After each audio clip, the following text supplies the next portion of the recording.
Bueno, continuando con los mitos del rey Arturo, estamos con el libro de El mago Merlín y el usurpador del trono. Y vamos a iniciar el capítulo 3, que se llama La llamada de los montañeses. Los rayos del astro en declive incidían cada vez más oblicuos sobre las tierras de Carduel, dorando la extensa pradera y arrancando destellos de las aguas del río que la hendía, procedente de las cercanas colinas. Todavía formados en posición defensiva, los sajones habían contemplado, primero con tensión, después con desconcierto, finalmente con relajo, cómo la gran hueste de Pendragón y sus aliados descendía hasta la llanura, para luego desviarse y dirigirse sin aparente prisa hacia una pequeña estribación meridional, limítrofe con la explanada, junto a la que el río formaba un recodo. Alcanzando aquel punto, los de Logrés habían deshecho sus filas y habían comenzado a montar el campamento como era habitual. Varios centenares de hombres empezaron entonces a cavar un pequeño foso y a levantar un murete con la tierra extraída. Tras ellos, otros tantos principiaron a montar las tiendas y pabellones, mientras un tercer grupo se acercaba al cauce para llenar cubos, odres y cantimploras, y otros encendían fuegos. Están exhaustos por la marcha y sedientos. No presentarán batalla hasta mañana, dijo el comandante de las tropas sajonas, observándolas desde su posición. Si no fuera porque nos conviene contemporizar y aguardar la llegada de Vortigern, estaría tentado de atacar ahora mismo y darles un buen susto. Nuestros hombres agradecerán también un descanso antes de luchar. Llevamos semanas avanzando sin tregua. Lo templó uno de sus subordinados, quien tampoco quitaba ojo al campamento enemigo y su febril actividad. Sí, es cierto, asintió el comandante. Todo habrá de decidirse mañana. Da orden de que rompan filas y prosigan montando las tiendas, y establece los turnos de guardia. Que descansen como puedan. Cuanto más podamos retrasar el choque, mejor, pero que todo el mundo esté listo para entrar en combate al alba. Las órdenes fueron obedecidas presto, y los guerreros sajones, que no habían contado en ningún momento previo de la jornada con tener que batallar aquel mismo día, deshicieron la formación con alivio y, librándose de los pertrechos y las pesadas cotas y armaduras, reanudaron las tareas de asentamiento. Lo que sus mandos no habían visto, sin embargo, era que tras las diferentes cortinas de distracción formadas por los centenares de hombres aparentemente atareados en el campo enemigo, un número aún mayor de guerreros, de jinetes que aguardaban pie a tierra junto a sus monturas, fingiendo deshacer sus petates, de infantes que aprestaban cuidadosamente su armamento, mientras a su alrededor otros extendían lonas, aguardaban el momento de entrar en combate, al tiempo que los mandos, con Pendragón a la cabeza, iban de un lado para otro impartiendo instrucciones precisas para el ataque. Cuando todo estuvo dispuesto y el enemigo atareado en lo suyo apenas les prestaba atención, el hijo de Constance dio la orden a sus jinetes de montar y cargar. El comandante sajón estaba de espaldas a ellos, supervisando la erección de su tienda, cuando se escucharon de repente las voces de los vigías. Nos atacan, los anglos nos atacan. A tal punto se habían relajado, sin embargo, sus hombres, que muchos tardaron todavía unos instantes en reaccionar, hasta que, algo deslumbrados por el sol, distinguieron ellos también a la caballería enemiga, que avanzaba desde el occidente hacia ellos, en diagonal, como una exhalación. Al poco escucharon el creciente estruendo de los cascos y sintieron temblar la tierra bajo sus pies. Solo entonces parecieron tomar conciencia de lo que sucedía. El caos que se formó entonces en el campamento sajón fue formidable. Cuando, interpelados por sus jefes, que comenzaron a impartir órdenes por doquier, dando grandes voces, los guerreros abandonaron de inmediato las tareas que los ocupaban, la mayoría de ellas conjuntas, y corrieron por separado en busca de sus pertrechos, estorbándose y tropezando entre ellos en no pocas ocasiones. Mientras tanto, la caballería enemiga se aproximaba a toda velocidad, salvando los apenas 2000 pasos que los separaban, y el general sajón comprendió enseguida, con desesperación, que no tenía margen para ordenar todas sus líneas y disponer una defensa adecuada contra una carga frontal de caballería pesada, arrepintiéndose de haber dejado para los trabajos de la noche. Además, la preparación de las largas lanzas de madera y de otras trampas, estacas puntiagudas, fosas, pues no contaba en su contingente con muchos piqueros y alabarderos. Para colmo, gran parte de los caballos estaban ya estabulados o amarrados, y los jinetes, desprovistos ya de su armadura, tardarían un tiempo crucial en aprestarse. Así pues, mientras el grueso de la tropa trataba de armarse de nuevo a toda prisa y de recomponer las filas, el caudillo ordenó a los arqueros que se adelantaran, con la esperanza de que todavía pudieran efectuar 3 o 4 descargas sobre el enemigo para diezmarlos antes del choque y refrenar su embiste. Pero los tiradores, necesitados de concentración, estaban igual de desconcertados que los demás, y como Pendragón había previsto, tenían de cara el sol de la tarde. En medio del desbarajuste, a muchos de ellos les tembló el pulso al efectuar la primera descarga, dirigida además contra un blanco móvil que avanzaba furiosamente hacia ellos, de modo que, aunque algunos jinetes enemigos fueron derribados, muchas de las flechas pasaron por encima de sus cabezas, marrando el tiro, y los anglos siguieron galopando sin resentirse apenas. Emulando a Epaminondas, Pendragón marchaba en primera fila. Siguiendo sus órdenes, la caballería había adoptado una formación en cuña, estrecha pero singularmente densa, de unos 50 jinetes de longitud de frente, que iba aumentando ligeramente en número a lo largo de las casi 10 filas de profundidad. Los sajones tardaron en colegir su verdadero calibre y en distinguir con enorme desaliento que la infantería marchaba detrás a la carrera.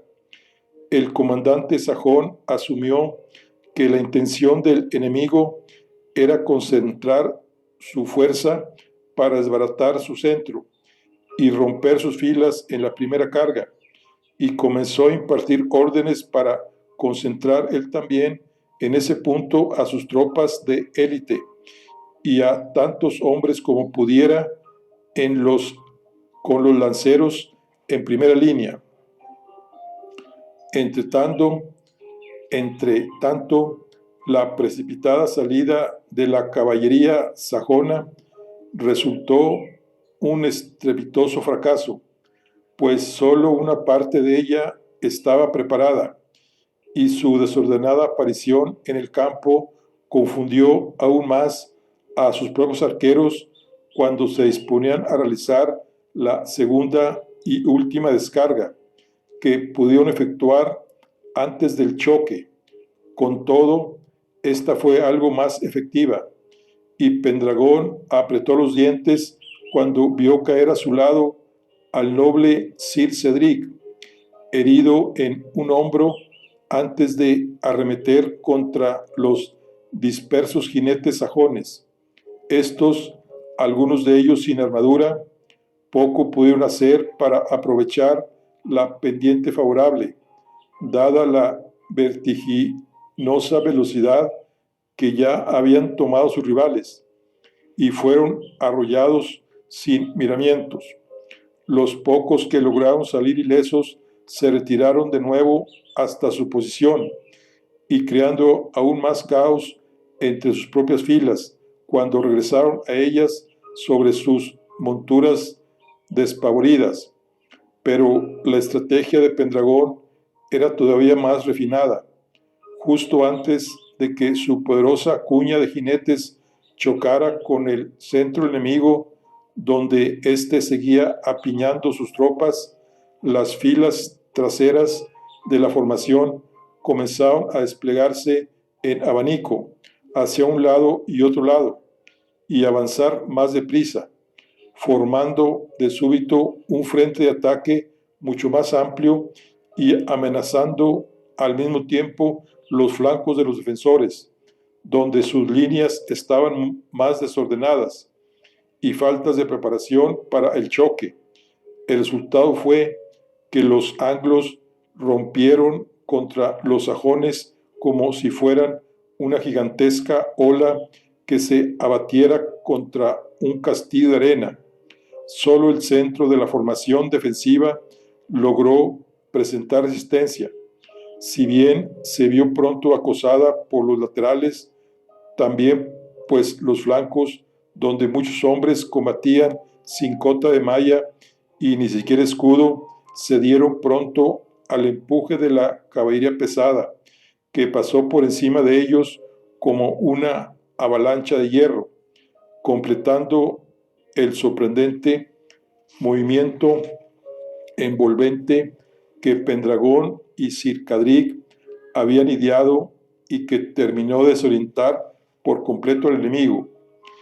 Iniciado el combate cuerpo a cuerpo, los hijos de Constance bregaron con un coraje indómito, en primera fila y a la vista de todos, con Bliard y Tadwine muy cerca, cegando implacables vidas y miembros desde sus monturas y abriendo brecha entre la infantería enemiga, hasta que acabaron trabando combate con los caballeros sajones, que no habían tenido tiempo de salir a campo abierto y que fueron ahora a su encuentro en el mismo campamento. Fue en esos momentos cuando los defensores parecieron recobrar algo de aliento, y perdido ya el ímpetu salvaje de la carga, algunos jinetes anglos tuvieron que echar el pie a tierra o fueron desmontados directamente por los alabarderos que quedaban en pie, de modo que la contienda pareció igualarse por unos instantes, pero fue solo durante el lapso que tardó en cargar la infantería angla, que llegaba detrás a la carrera con Botuf y sus montañeses a la cabeza, obligando a la mitad de las tropas sajonas a tratar de recomponerse de nuevo para salir al encuentro de la nueva oleada. Esta segunda embestida, con la que los anglos hicieron sentir todo el peso de su superioridad numérica, probó sin embargo ser demasiado para las maltrechas líneas sajonas, que esta vez sí se deshicieron como si fueran de mantequilla.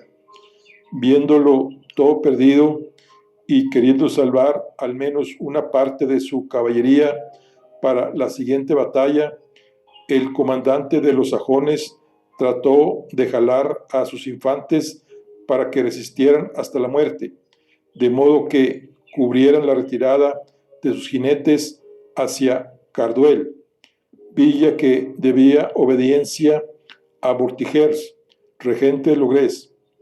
Como lamentaba para sí no haber prolongado un poco más la marcha la jornada anterior y no haber querido desviarse ni un ápice hacia el norte de la ruta principal para buscar refugio tras los muros de la Plaza Fuerte, pensó ahora, mientras cabalgaba desesperadamente hacia ellos, al mando de los escasos 2 centenares de jinetes que le restaban incólumes.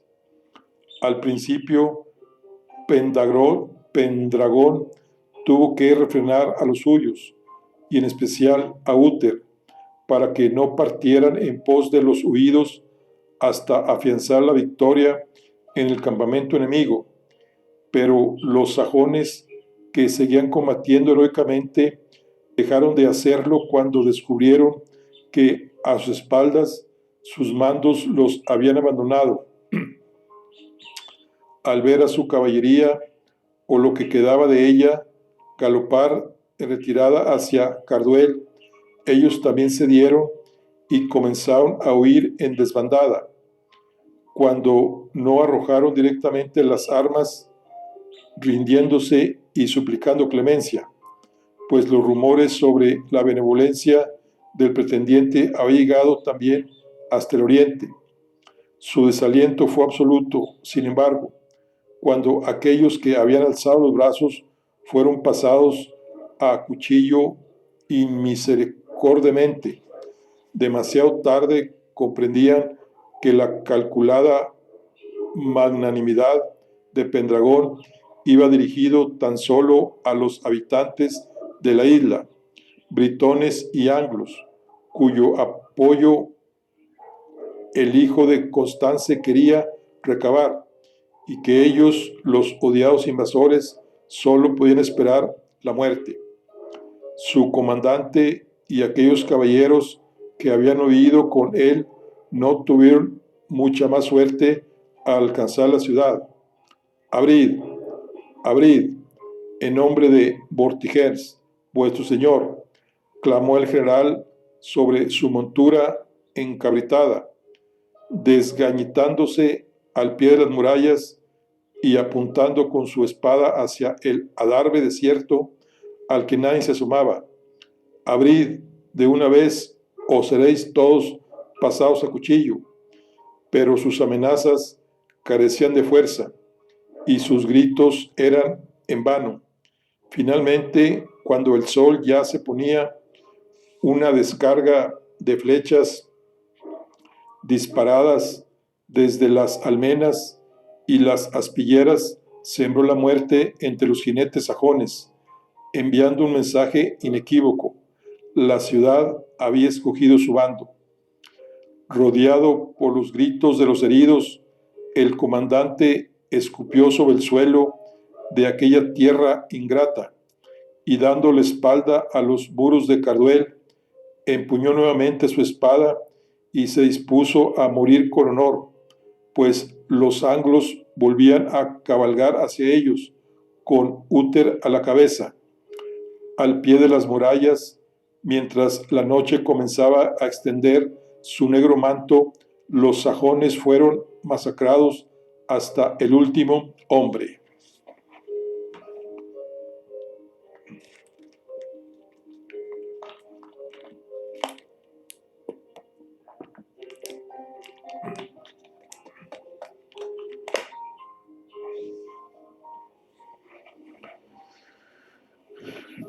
Los vencedores del día entraron en la ciudad entre vítores, a la luz de las antorchas y bajo una luna inmensa. Cuando Pendragón fue recibido por el señor de la plaza, entre el ensordecedor griterío, y vio el rostro algo pálido de su anfitrión y su forzada sonrisa, comprendió que muy probablemente había sido la presión de la plebe, junto con el ventajismo de última hora, lo que finalmente habían forzado a aquel hombre enclenque a romper su juramento de obediencia debida al actual regente de Logrés. Mas, ¿qué importaba si la victoria era suya y gozaban cada vez más del favor popular? La estrategia de Merlín seguía dando los frutos esperados. Protegidos tras los altos muros, los más nobles de los anglos durmieron un sueño largo y reparador, sabedores, sin embargo, de que la batalla decisiva estaba por llegar y que ésta no se demoraría mucho.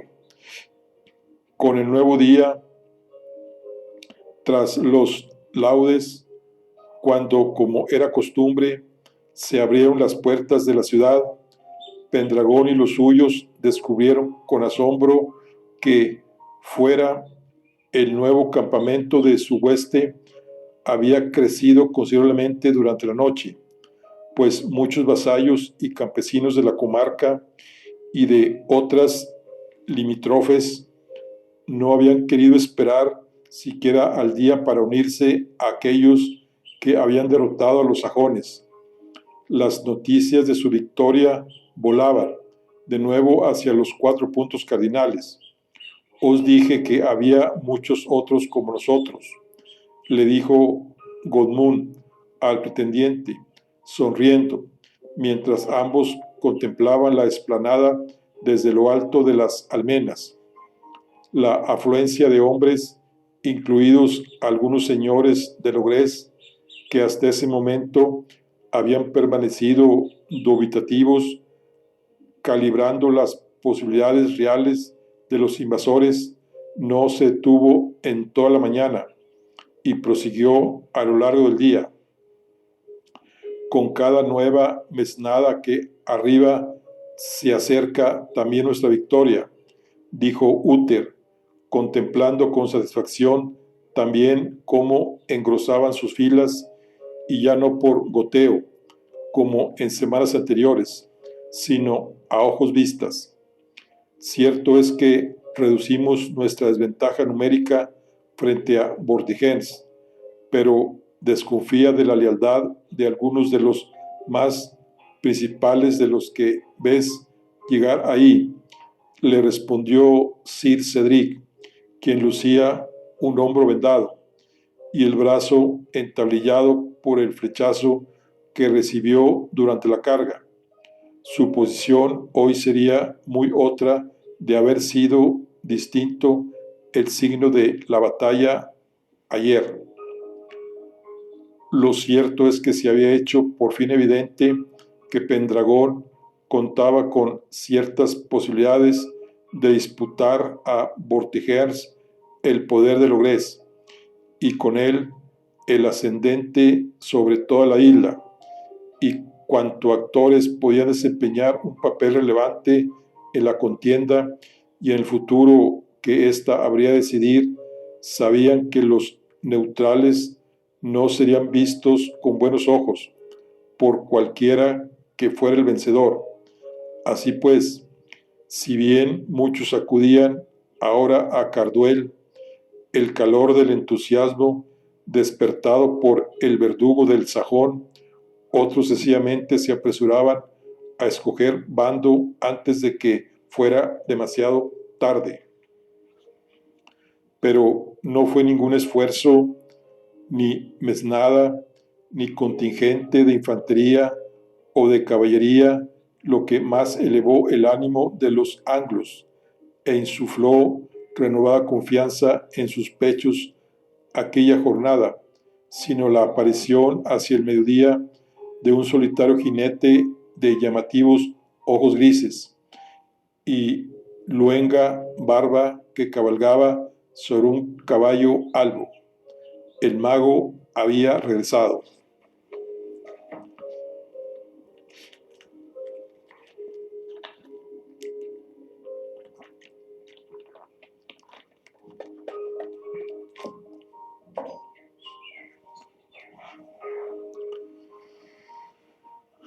Decidme la verdad, Merlín, le preguntó Pendragón a solas con el hechicero en su pabellón. Esa misma tarde, ¿estuviste ahí observándolo todo en alguna parte, aunque os cuidasteis mucho de intervenir? ¿No es así? Tal vez, respondió Merlín, mas ¿qué cambiaría eso? La victoria os pertenece enteramente, y así es reconocido por todos. El pueblo os aclama, vuestros apoyos se multiplican. Sois y seréis por siempre quien derrotó a los sajones y puso fin a sus abusos. Ningún otro logro podría reforzar más vuestra aspiración al trono de Logrés. Pendragón escrutó los grises ojos del encantador, siempre enigmáticos. ¿Por qué sentía que de algún modo le debía sus triunfos tanto cuanto aparecía como cuanto decidía no hacerlo? Así es, asintió. Mas, ¿por qué desaparecisteis de Caervadón sin dejar rastro? ¿Y por qué demorasteis vuestra llegada hasta después de la batalla si sabíais dónde encontrarnos? No fui criado para habitar en compañía de los hombres, mi señor. Nací en la floresta, y ese es mi hogar. En cuanto a mi ausencia ayer, ambos sabemos que si me convirtiera en vuestro punto fuerte, no tardaría en convertirme también en vuestro punto débil y en la vía más rápida para dañaros y haceros caer. Si queréis ser rey y un rey respetado, debéis mostraros capaz de ascender al trono por la sola fuerza de vuestro brazo. Anoche disteis un gran paso en esa dirección. ¿Quiere decir eso que no contaremos con vuestro concurso en la batalla contra Vortigern? Sabéis bien que todo habrá de decidirse ahí. No he dicho tal cosa. Podéis contar conmigo y mañana estaré a vuestro lado. Mañana, Vortigern y su hueste arribarán esta misma noche. Pendragón sabía que Merlín nunca fallaba en sus predicciones y que sus exploradores, por tanto, no habían marrado tampoco en las suyas. El gran choque era inminente, y fuera a su alrededor el campamento hervía de actividad preparándose para la batalla. Los herreros y carpinteros trabajaban a un ritmo frenético, reparando y aprestando armas, escudos y máquinas de guerra, mientras los hombres trataban de descansar en sus tiendas o se ejercitaban en la explanada, poseídos todos por la angustiosa sensación que sólo la inminencia de las grandes batallas suscita. El hijo de Constance había decidido salir al encuentro del enemigo en campo abierto, una vez más, pues la ciudad no estaba preparada para un largo asedio y podía convertirse en una ratonera si optaban por parapetarse tras sus muros. Decidme una última cosa, Merlín, le pidió el hijo de Constance al hechicero antes de que éste se retirara. El día en que nos conocimos en el castillo de Constance, os dirigisteis a mí y a mi hermano sin emplear palabras. usando tan solo el pensamiento y evocando imágenes ante nuestros ojos. Merlín asintió sin decir nada. Ayer, antes de la batalla, prosiguió Pendragón, tuve una repentina visión de mi difunto maestro, Nicolaus, extrañamente vivida, tanto como la de entonces. Fue ella la que desencadenó la idea de la estrategia que nos dio la victoria. ¿Tuviste algo que ver en ello? El mago sonrió. La memoria, mi señor, es una criada torpe que casi siempre trae algo distinto a lo que se le pide, pero que a veces acierta. Sus leyes son tan inescrutables como las que rigen el movimiento de algunos cuerpos celestes. No me atribuyáis más poder del que tengo, respondió Merlín antes de salir de la tienda, sin despejarle del todo las dudas de Pendragón. El pretendiente resopló. Solo esperaba que Merlín no desapareciera de nuevo.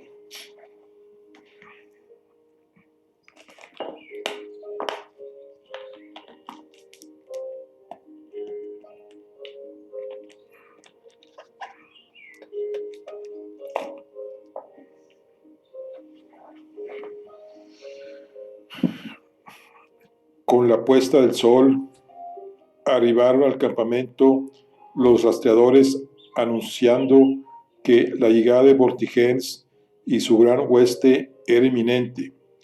La sola expresión de sus rostros dejaba entrever la impresión que había causado en ellos la magnitud de la tropa que se aproximaba. No tardaron en escuchar tambores en la distancia, y la tierra volvió a temblar de nuevo bajo el peso de las bestias, los hombres y el metal. En la oscuridad incipiente, a lo largo y ancho de las colinas, bosques y praderas que se abrían al este de Carduel, comenzaron a multiplicarse las hogueras, pequeños puntos fulgentes y anaranjados que con el transcurrir de las horas parecían competir en número con las estrellas del cielo. El vasto territorio por el que se extendían quitaba el aliento, y su sola visión puso a prueba la hasta entonces elevada moral de los anglios y sus aliados. Dios Todopoderoso dejó escapar Briard desde las almenas, contemplando la infinitud de fuegos y escuchando el retumbar de las baquetas sobre los parches de cuero vacuno. Hasta el osado Uther guardó silencio ante el panorama que se ofrecía a sus ojos. La hueste de los aliados había crecido mucho en las últimas semanas, pero no tanto, desde luego, como para igualar al pavoroso ejército de Vortigern con el que por fin se confrontaban. Tened fe, que su número no os abrume, dijo el veterano Sir Cedric, rompiendo el grave silencio en que habían quedado sumidos los mandos anglos y tratando de combatir su desazón. Recordad que parte de esa tropa que veis ahí delante está formada por labriegos, granjeros y pastores, reclutados a la fuerza durante su avance. En nada será comparable su ardor en la batalla con el de cuantos han decidido sumarse a nuestras filas por su propia voluntad, añadió, mirando a Godmund, quien correspondió con una cortés inclinación de cabeza. En cuanto al resto de la hueste, lleva a sus espaldas un viaje mucho más largo y penoso que el nuestro, desde las agrestes tierras de Gwynedd, a través de pasos de montaña y valles escabrosos. están tan fatigados como nosotros o más. Por último, no olvidéis que no han entrado en combate aún, y eso, contrariamente a lo que pudiera parecer, es siempre una desventaja. El aire pareció regresar a los pulmones de todos los presentes, y aunque Pendragón no añadió nada a las palabras del viejo señor de Kentrice, en su fuero interno dio gracias a Dios fervorosamente por seguir teniéndolo entre ellos. El corazón se le había encogido al pretendiente al ver caer herido a su fiel consejero durante el ataque, y consumada la victoria, lo primero que hizo fue acudir en su busca a toda prisa y celebrar con alivio que sus heridas no fueron de gravedad, pues ahora más que nunca necesitaban de la gallardía, la veteranía y el temple de Sir Cedric, con su ojo tuerto y su brazo entablillado, manteniendo la firmeza y la compostura frente al colosal ejército enemigo. El veterano guerrero representaba una vez más la viva imagen de la resiedumbre. Al poco de pronunciar aquellas palabras, el señor de Kentrice, Pendragón y el pequeño grupo de mandos que lo acompañaban vieron ascender las escaleras del adarve hacia ellos al poderoso Botulf, cabecilla de los montañeses, que servían en sus filas, seguido de un lugarteniente. Iba ataviado, como casi siempre, con una capa de piel y unos bracae de cuero, y llevaba el ancho pecho descubierto. Caminaba con paso raudo y parecía portar noticias de algún tipo. Pendragón se adelantó para recibirlo. Botulf, buen amigo, ¿qué nuevas nos traéis? No me digáis que los montañeses también están amedrentados por la hueste de Vortigern. Sé que no hay corazones más recios que los vuestros. Al contrario, mi señor, respondió el jefe con su grave vozarrón, traigo buenas nuevas, de las que tal vez podamos extraer algún provecho. Hablad, os lo ruego, lo instó Pendragón, haciendo un gesto a los demás para que se acercaran. En más de una ocasión os referí hasta qué punto Vortigern drenó de hombres las montañas de Minai, tierra de canteros y mineros, y hogar ancestral de mi pueblo, para completar la construcción de su torre en Dinas Emrais. Muchos hubieron de abandonar sus casas y familias bajo amenazas. A otros fueron el hambre y la sequía los que los obligaron a partir hacia aquel remoto rincón de Gales en busca de una paga miserable. Los que resistimos en las montañas no volvimos a tener noticias de ellos en mucho tiempo, hasta que Vortigern comenzó a armar su gran hueste.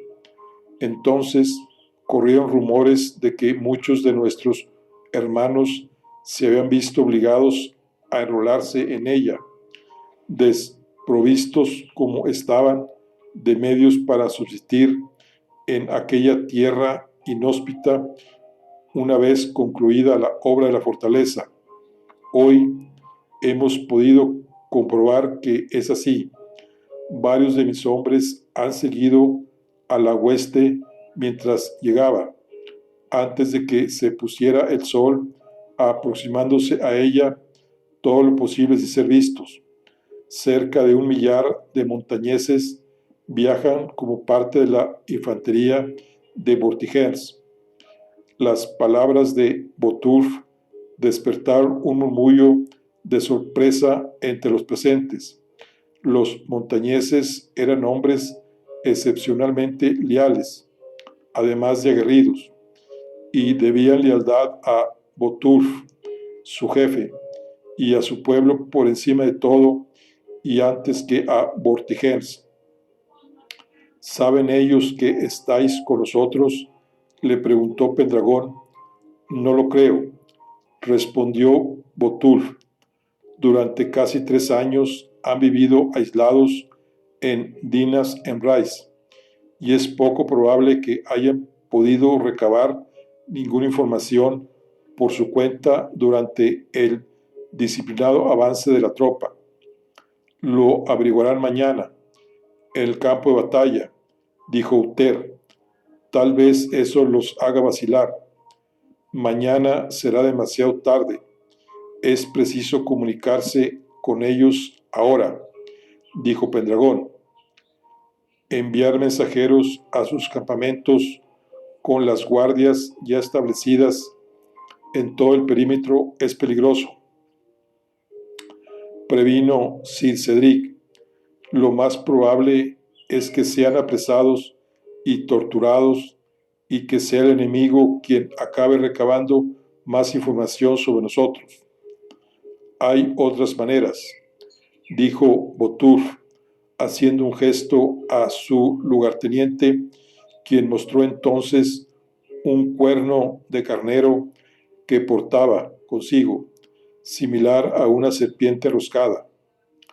La cara de Pendragón se iluminó. Durante su marcha a través de las montañas de Mini-Id, guiados por los montañeses, había tenido ocasión de comprobar hasta qué punto estos eran capaces de comunicarse entre ellos de colina a colina, salvando largas distancias, haciendo sonar aquellos extraños instrumentos. A lo largo de centenares de años, si no más, aquel pueblo agreste había ido perfeccionando tanto el propio instrumento, añadiendo 3 orificios a su caña de cornamenta de carnero y mejorando la potencia y alcance de su sonoridad, como la técnica empleada para hacerlo sonar mediante la vibración de los labios. No solo eso, dichos avances habían permitido a los montañeses desarrollar un código de sonidos cada vez más complejos, con el que eran capaces de comunicar elaborados mensajes a partir de los distintos timbres, tonos y notas que conseguían extraer de la retorcida osamenta, rudimentaria solo en apariencia, tratándose de los habitantes de una región áspera y aislada, codiciada tan solo por sus riquezas minerales. Además, aquel prodigioso lenguaje solo era conocido por ellos, un secreto estentorio. ¿Creéis que nos escucharán?, preguntó Pendragón. Los tambores siguen sonando en el campamento enemigo. Al nacer, un montañés escucha el sonido del cuerno antes que la voz de la madre. Mi señor, lo distinguirían en medio de una tormenta. Intentémoslo, dijo Pendragón. Botulf eligió a 3 de sus cornetas más hábiles y potentes, con los que ascendió a una pequeña elevación desde la que se oteaba el vastísimo asentamiento enemigo, pero situado justo enfrente del flanco, que, al decir de los exploradores, ocupaba el nutrido contingente de los montañeses. A una señal de su jefe, los 3 cornetas hicieron sonar sus instrumentos al unísono, emitiendo una poderosa nota grave que fue ascendiendo de tono hasta culminar con un trino agudo. Era una llamada. La repitieron varias veces. El sonido atravesó la noche como una vibración profunda, preñada de significado, y llegó hasta el campo enemigo, inaudible para el oído de los no iniciados, no así para los montañeses. Con la primera de las llamadas, solo una docena de ellos suspendieron al instante lo que estaban haciendo y se quedaron inmóviles, aguzando el oído, como si fueran gamos que hubieran detectado un peligro en el corazón de la fronda. Con la segunda fueron centenares los que intercambiaron fugaces miradas entre sí y con un escalofrío, sin revelar nada, permanecieron a la escucha. No hubo un solo montañés en todo el campamento que, a pesar de los tambores y el estruendo de algún yunque, no escuchara la tercera llamada. Algunos tenían lágrimas en los ojos, pues llevaban 3 años sin pisar su hogar y sin escuchar aquel sonido que tanto entrañaba para ellos. Fingiendo continuar con sus tareas, todos contuvieron la respiración plenamente, concentrados en sus oídos. Tras la llamada, los cornetas de Bothful procedieron a transmitir el mensaje, alternando fraseos rítmicos en los que graves y agudos se mezclaban y en los que la duración de los sonidos tenían tanta importancia y significado como su tono. Hasta 3 veces repitieron también el complejo recado: es Botulf, hijo de Emir, vuestro jefe, quien os habla. La hora es llegada de derrocar al tirano de Gales, el heredero de Logres y el hechicero de Sulis nos asisten. Mañana en la batalla, al escuchar la señal, os uniréis a nosotros. Al otro lado de la explanada, los rostros de los montañeses se iluminaron. La melancolía y la sorpresa que habían brillado en sus ojos al escuchar las primeras notas dejaron paso a la esperanza, el orgullo y también a una voluntad de resarcimiento alimentada durante años, pues habiendo sido decisiva su contribución a la erección de la torre de Dinas Emrais, no habían recibido a cambio más que pobres pagas, displicencia y malos tratos.